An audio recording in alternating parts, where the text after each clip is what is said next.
Billahi minash shaitanir rajim. Bismillahir Rahmanir Rahim. In the previous class, as Brother Shahran mentioned, we discussed Hassan ibn Thabit. Hassan was an established poet before he embraced Islam.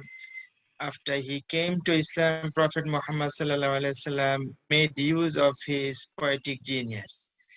He advised Hassan to respond to the poets from Quraysh, the hostile forces who used literature to attack Islam and the Prophet.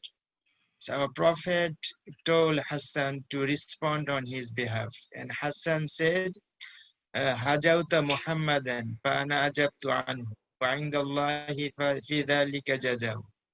He said, you have slandered Muhammad sallallahu alaihi wasallam, and I am responding on his behalf. وَعِنْدَ اللَّهِ فِي ذَلِكَ جَزَاءٌ. And my reward for this is with Allah subhanahu wa ta'ala. And we also mentioned that Hassan bin Sabit was given so much importance during the lifetime of Prophet Muhammad sallallahu alaihi wasallam that made a special pulpit, mimbar or platform in Masjid an-Nabawi for Hassan bin Sabit to recite poetry from.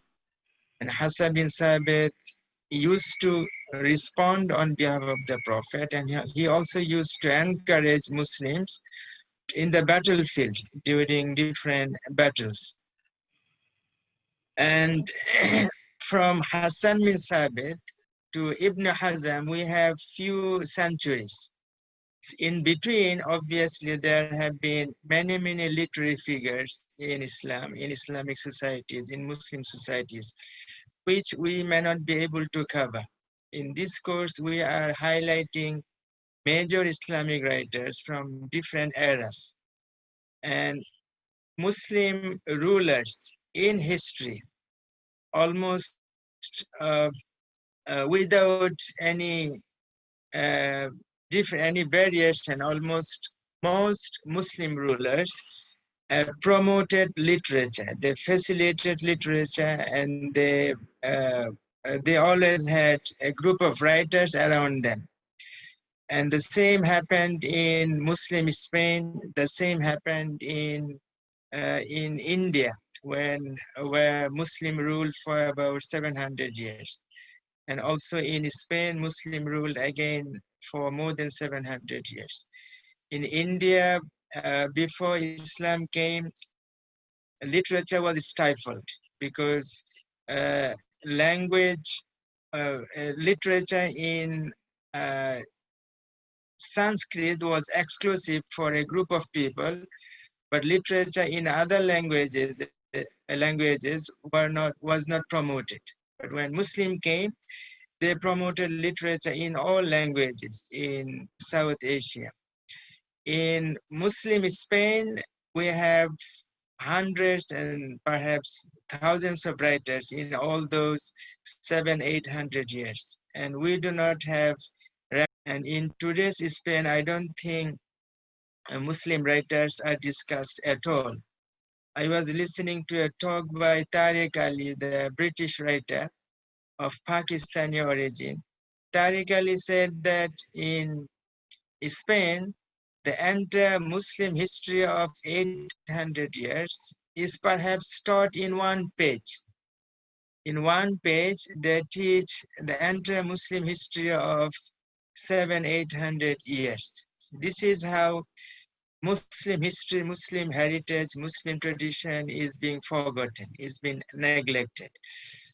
And Tariq Ali did a wonderful job. He wrote 5 books, and these are called Islam Quintet. And in Islam Quintet, Tariq Ali seeks to rediscover, revisit Muslim heritage, Muslim contribution to Spain during those periods, those eras. In the previous class, when we were discussing Hassan bin Sabit, there was a question from one of the participants about Orientalism, whether there is any Orientalist misrepresentation of Hassan bin Sabit. Personally, I don't worry too much about Orientalist caricaturing or Orientalist misrepresentation. My worry is about Muslims themselves. If Muslims do not do research on Muslim writers, other people will take advantage and they may misrepresent, they may misinformation and distortion of his life, which is perhaps unstoppable, because when other people do research on writers like Ibn Hazm, they will bring in their own views, their own worldviews. So the defense that we need to have own research, so that writers like Ibn Hazm cannot be misrepresented by other people. So his full name is Abu Muhammad Ali ibn Ahmad ibn Sa'id ibn Hazm. He is mainly known as Ibn Hazm and sometimes as Abu Muhammad. And he is Ibn Hazm al-Andalusi because of Cordoba, because he was born in Cordoba. I was reading a biography of Ibn Hazm, and it was written by Adil Salahi. Adil Salahi is a British scholar of Syrian origin. So Adil Salahi, in his biography of Ibn Hazm, mentions an anecdote, a story. And there is the story actually involves a debate between two scholars. This quote in the chat box. He said that I have put more effort in pursuing studies and learning. You have pursued your studies, having a lamp lighting up your study by night reading. So this is what Ibn Hazm's opponent, Sheikh al-Baji, said to Ibn Hazm, that I was brought up. I mean, this tells us his argumentative power, how he participated in under circumstances you have described, aspiring for nothing other than the status knowledge imparts in this life and in the life to come. So Ibn Hazm retorts, he replies in such a wonderful manner that you perhaps studied so hard to change your financial situation. You wanted to be a rich person like me, perhaps. But my intention for study had no other reason except for elevation in life hereafter. So this tells us about Ibn Hazm's argumentative power, and he is known for his incisive and argumentative skills, and that was during his lifetime. He was incomparable. So when I was reading Ibn Hazm, James Krizek says in his book that Ibn Hazm was born into a family that recently converted from Christianity to Islam. But what I have found in Adil Salahi's biography is different. Adil Salahi says that he was born in Cordoba, and he says that he is of the Persian origin, and that his great Persian ancestor was an ally of Yazid ibn Abu Sufyan, the first Muslim governor of Syria under the class of the Umayyad dynasty. His father was indeed a minister in the Umayyad court. So this is a difference of opinion about the origin of Ibn Hazm's family background. James Krizek said that he came from a converted family, but Adil Salahi obviously believes that he came from his origin goes back to Persia, to a Muslim origin. Now, Ibn Hazm, as I said earlier, was brought up in affluence, as he was born into a very rich family, and he received education mainly from two sources. One is the women in the family. The other one is from prominent Muslim rule in Spain was started to have problems.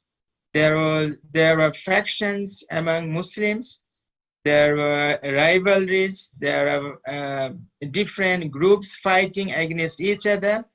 That was actually the beginning of the fall of Muslim Spain. We generally date it as 1492 as the year when Muslims finally was exterminated. Also a victim of that kind of infighting and factions.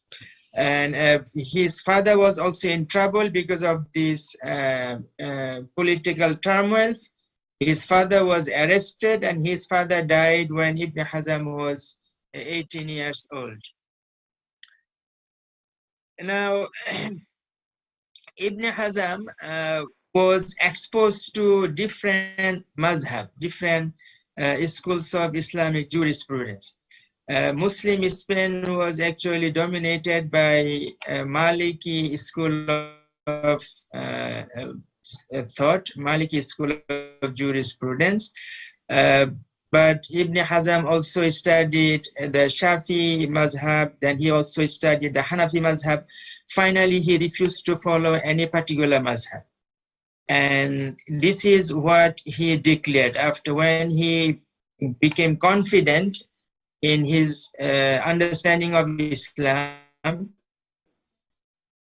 This is what he said to people in Spain. He said that I follow the truth wherever it leads me, making every effort to do so without conforming to a single school. So that is to say that he did not follow any particular mazhab when it was the norm to follow a mazhab. And he was simply in search of truth, and truth led him, guided him. Now, Ibn Hazm had his own personal suffering because of political infighting among Muslims in Muslim Spain. There was a time when he was in argument with